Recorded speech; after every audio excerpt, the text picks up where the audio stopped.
All right, so what I'm showing you guys right now is I'm inside of my closet. I have a headset on. Wonderful friend and neighbor has provided like a pop filter, which is wonderful. He's a recording artist, so it's very kind of him to let me borrow it. And we're going to be,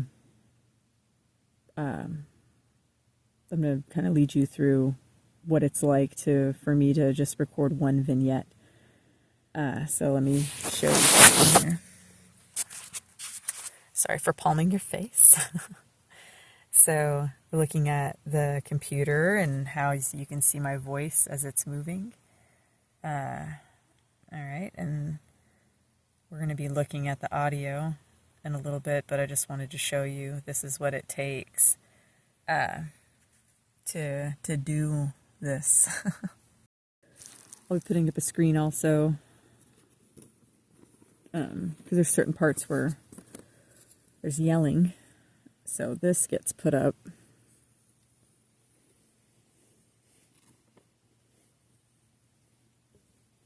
And I have to put it in such a way that I can still see what I'm trying to look at on my computer screen and read and record effectively. It's a lot of work. But I'll take you through a few minutes of it and then, let you go back to your regularly scheduled programs.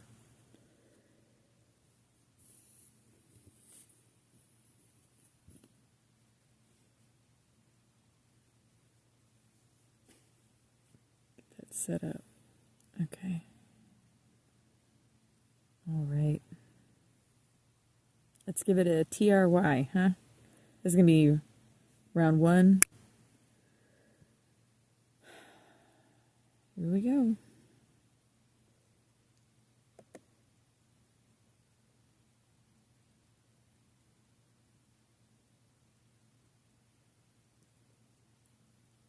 Get back up.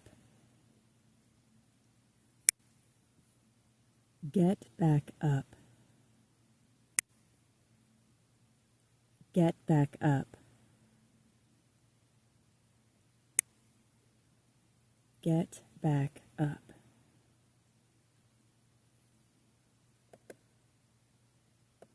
See, I didn't like any of that. So I'm going to highlight everything and delete it because starting that over.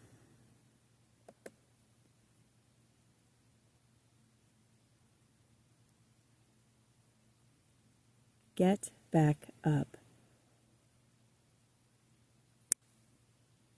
Get back up. Get back up. Get back up. Get back up.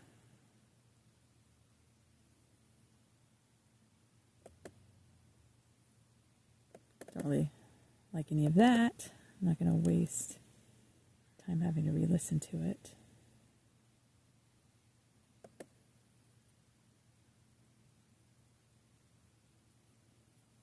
The weather was beautiful and inviting, which inspired the materfamilias to open the windows for a cascading breeze to flow through the entire house. My brother and I approached our matriarch. I don't like any of this. I don't like it. But you can see this is difficult. It's time consuming. If I make any pop noises with my mouth, I have to go in and delete it and look at little spikes that are there, and super fun. Actually, I do enjoy this, and I know it's for a worthy cause, but this is my experience in recording an audiobook. So I'll jump back in later and let you guys listen to a little bit of what I have. and we'll see what I end up with. Get back up. The weather was beautiful and inviting, which inspired the materfamilias to open the windows for a cascading breeze to flow through the entire house. My brother and I approached our matriarch. Can we please go outside and ride our bikes? Fine, but don't go too far. If I have to get out of my chair to look for you, you're getting a spanking and we're going back inside. You could get kidnapped. If someone touches you, I'll kick their ass. I exited the back door. I guess you're the only one that's allowed to hurt me. With an icy drink in her hand, the materfamilias retrieved her favorite lawn chair from the garage and sat comfortably to keep an eagle eye on her offspring while I followed behind my sibling. Stay out of the street and watch for cars. Stay close to your brother. Someone could take you. I rolled my eyes and whispered, Someone please take me. Growing bored with pedaling up and down the same sidewalk, my sibling and I took turns piloting a red metal wagon. We hauled it up to the top of the hill and steered the contraption down the sloped sidewalk by its handle, intentionally crashing it into the plush neighboring lawns. When that grew tiresome, I laced on some roller skates from a local garage sale while my brother navigated his red scooter. In time, we mounted our bicycles all over again, as my father stepped outside to observe. Sandra, you're too old to be riding your bike with training wheels. You're going to learn how to ride a bike like a big girl. Still seated, his wife twisted her body toward him. Is she ready? You better not hurt her. What if she falls down and cracks her head open?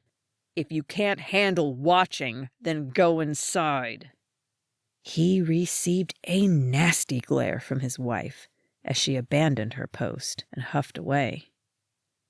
Removing the bicycle from my hands, he opened the meticulously organized garage to retrieve the appropriate tools. My bicycle's double amputation caused me to tremble like a novice acrobat watching the removal of their only safety net. If I fall down and crack my head open, will I die? The man tightened a bolt. You're not going to die. Training wheels were designed to train you how to ride a bicycle. They were never intended to be permanent. You may not realize it, but you don't need your training wheels when you pick up speed. The dependency is all in your head. I made a quizzical face. In my head? Yes. For example, you don't use crutches to walk around because you can walk without them. Training wheels are like crutches. You don't need them to ride your bicycle anymore. He adjusted the height of my seat. Okay, Sandra, everything looks good. Climb on and give it a shot. Although I was wearing a helmet and matching joint pads, my wide eyes filled with tears. Don't let go of me, Daddy. I'm scared. I'm right here. I'm not going anywhere. What if I fall down?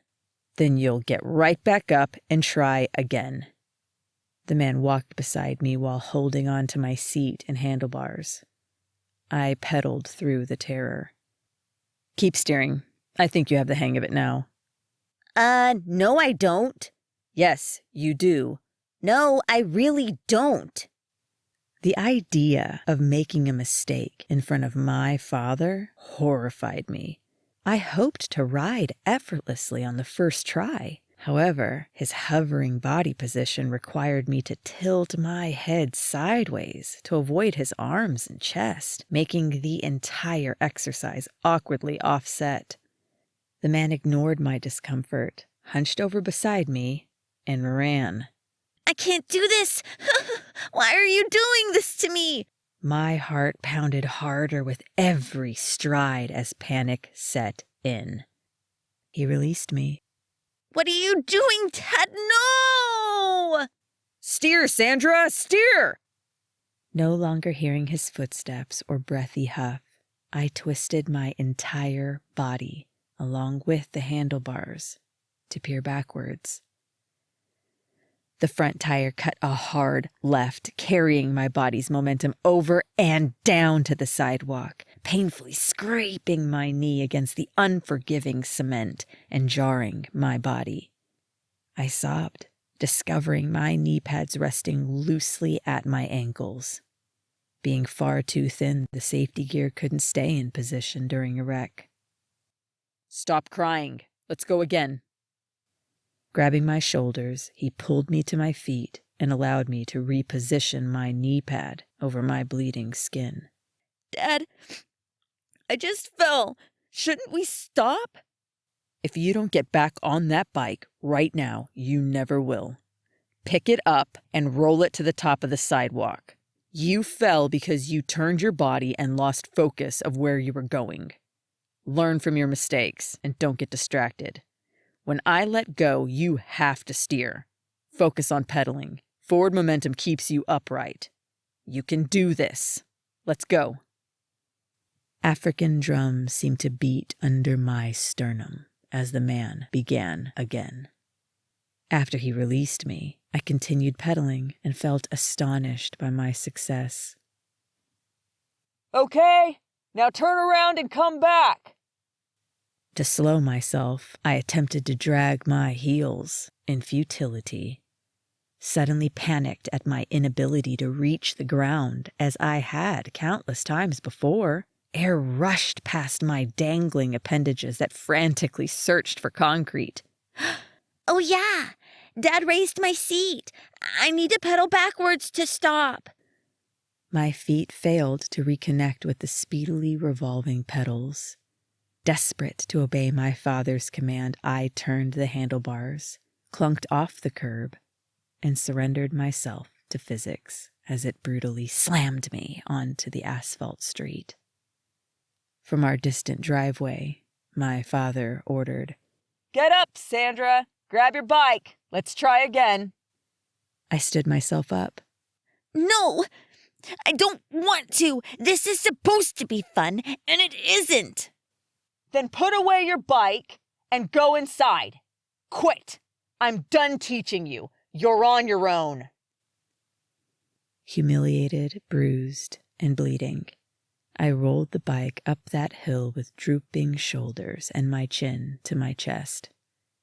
My father's words stung. I refused to be a quitter. Wiping away hot tears and the drips from my nose, I lifted my gaze with a resolute squint. I'm going to do this. I'll show everybody. Pedal, but not too fast, and practice stopping. Since I have to come back, I shouldn't go very far away. Unwilling to be just another crash test dummy like the ones I watched on television, I cautiously mounted the contraption and pedaled in a jerking manner to engage my brakes, picking up confidence and speed. I'm doing it! I ventured farther than ever before and passed some unfamiliar houses as the slope increased significantly. At once, the momentum became too great for my twiggy legs to counter. Blurred pedals snagged my dangling shoelaces, jammed the crank arm, pinned my ankles onto the speeding metal frame, and stopped the bike. Centrifugal force showed no mercy as my body launched forward and violently met the pavement. Panic clawed from within my chest as I wondered if anyone would even notice that I was missing. Afraid that I would starve to death alone on the sidewalk or bleed out from my scrapes in forgotten solitude, I screamed for aid. The father of a neighboring family gently opened his front door to approach me with overwhelming gentleness. "Do you need some help, sweetie?"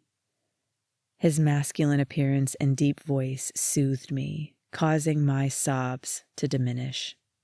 Yes, I'm stuck and I can't move. "Well, let me help you."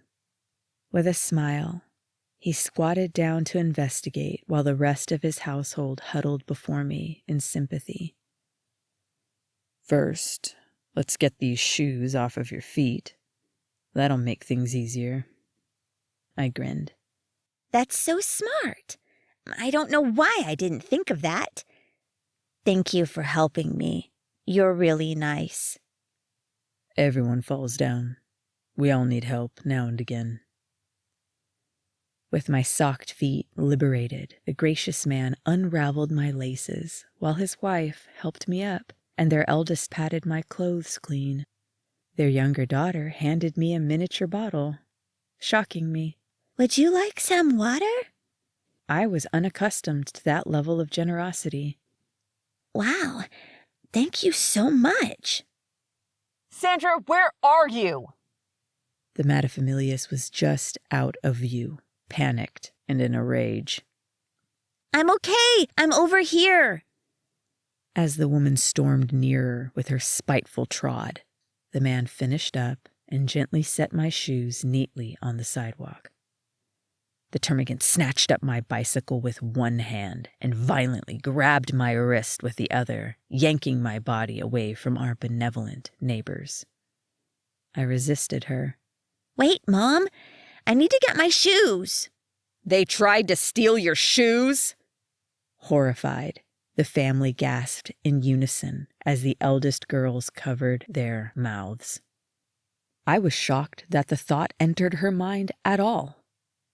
No, Mom. My shoelaces got stuck and I crashed my bike.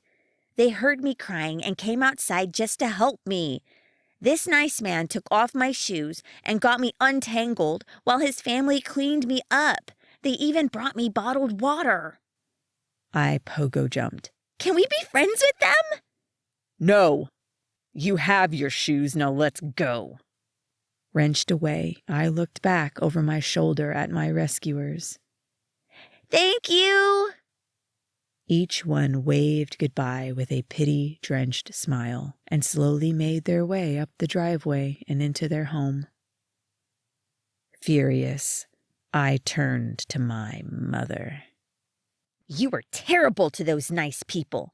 You accused them of stealing my shoes, but they didn't. They helped me. Other neighbors stepped out of their homes to witness my body being forcefully pulled along the sidewalk. The termagant took notice. You don't know that, and be quiet. Do you want to wake the whole neighborhood? In case you weren't aware, it's the afternoon. The neighborhood is already awake, and yes, I know exactly what happened because I was there. That nice family helped me, and I know exactly why you don't like them. You don't like them because they're black.